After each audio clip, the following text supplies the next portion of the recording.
Jangan lupa subscribe, like, dan share ya. Dan nyalakan notifikasi loncengnya.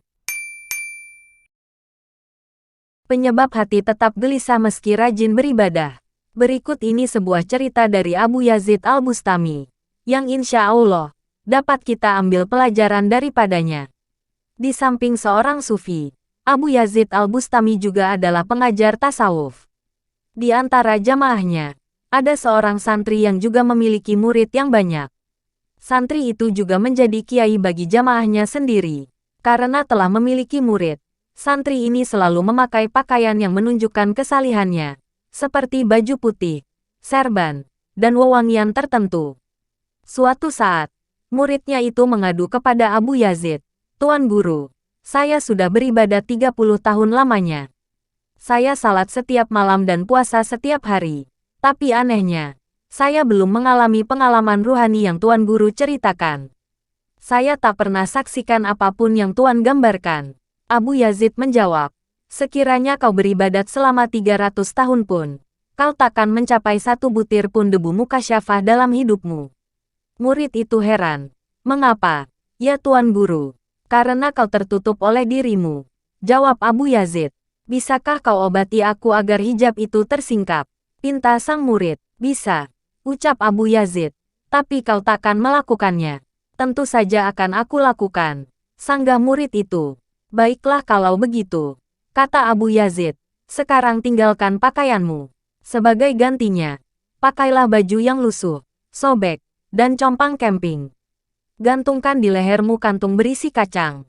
Pergilah kau ke pasar, kumpulkan sebanyak mungkin anak-anak kecil di sana. Katakan pada mereka, 'Hai anak-anak, barang siapa di antara kalian yang mau menamparkan aku satu kali, aku beri satu kantung kacang.' Lalu datangilah tempat di mana jamaah kamu sering mengagumimu. Katakan juga pada mereka, 'Siapa yang mau menamparkan mukaku, aku beri satu kantung kacang.'" "Subhanallah, Masya Allah, la ilaha illallah," kata murid itu terkejut. Abu Yazid berkata, jika kalimat-kalimat suci itu diucapkan oleh orang kafir, ia berubah menjadi mukmin. Tapi kalau kalimat itu diucapkan oleh seorang sepertimu, kau berubah dari mukmin menjadi kafir. Murid itu keheranan. "Mengapa bisa begitu?" Abu Yazid menjawab, "Karena kelihatannya kau sedang memuji Allah, padahal sebenarnya kau sedang memuji dirimu. Ketika kau katakan, 'Tuhan Maha Suci,' seakan-akan kau mensucikan Tuhan padahal kau menonjolkan kesucian dirimu." Kalau begitu, murid itu kembali meminta, "Berilah saya nasihat lain." Abu Yazid menjawab, "Bukankah aku sudah bilang, kau takkan mampu melakukannya?" Cerita ini mengandung pelajaran yang amat berharga. Abu Yazid mengajarkan bahwa orang yang sering beribadat mudah terkena penyakit ujub dan takabur. Hati-hatilah kalian dengan ujub. Pesan iblis. Dahulu, iblis beribadat ribuan tahun kepada Allah. Tetapi karena takaburnya terhadap Adam, Tuhan menjatuhkan iblis ke derajat yang serendah-rendahnya. Takabur dapat terjadi karena amal atau kedudukan kita. Kita sering merasa menjadi orang yang penting dan mulia. Abu Yazid menyuruh kita menjadi orang hina agar ego dan keinginan kita untuk menonjol dan dihormati segera hancur. Yang tersisa adalah perasaan tawadu dan kerendah hatian. Hanya dengan itu kita bisa mencapai kehadirat Allah SWT. Orang-orang yang suka mengaji juga dapat jatuh kepada ujub. Mereka merasa telah memiliki ilmu yang banyak. Suatu hari, seseorang datang kepada Nabi. "Ya Rasulullah, aku rasa aku telah banyak mengetahui syariat Islam. Apakah ada hal lain yang dapat kupegang teguh?" Nabi menjawab, "Katakanlah, Tuhanku Allah. Kemudian beristiqomahlah kamu." Ujub seringkali terjadi di kalangan orang yang banyak beribadat. Orang sering merasa ibadat yang ia lakukan sudah lebih dari cukup sehingga ia menuntut Tuhan agar membayar pahala amal yang ia lakukan. Ia menganggap ibadat sebagai investasi.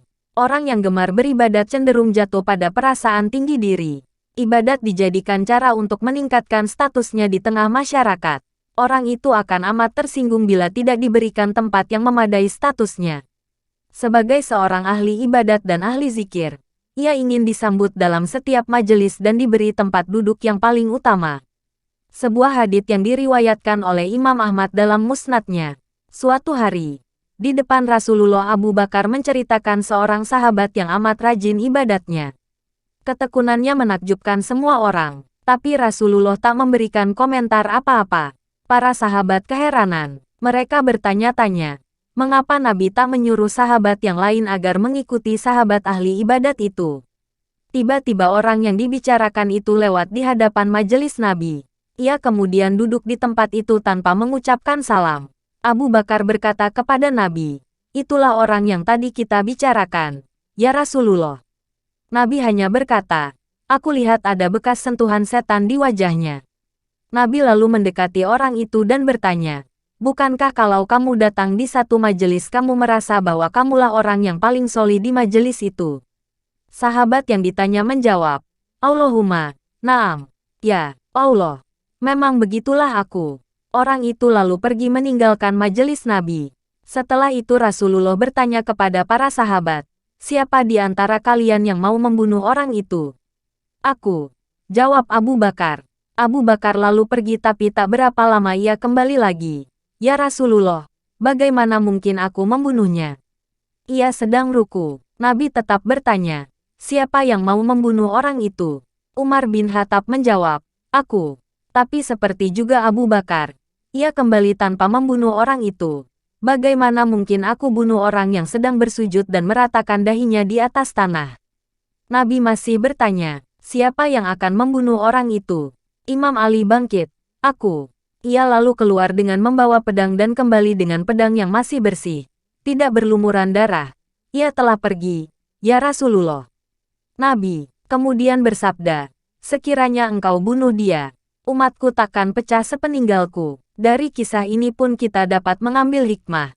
Selama di tengah-tengah kita masih terdapat orang yang merasa dirinya paling solih, paling berilmu, dan paling benar dalam pendapatnya, pastilah terjadi perpecahan di kalangan kaum muslimin. Nabi memberikan pelajaran bagi umatnya bahwa perasaan ujub akan amal solih yang dimiliki adalah penyebab perpecahan di tengah orang Islam. Ujub menjadi penghalang naiknya manusia ke tingkat yang lebih tinggi. Penawarnya hanya satu. Belajarlah menghinakan diri kita, seperti yang dinasihatkan Abu Yazid Al-Bustami kepada santrinya.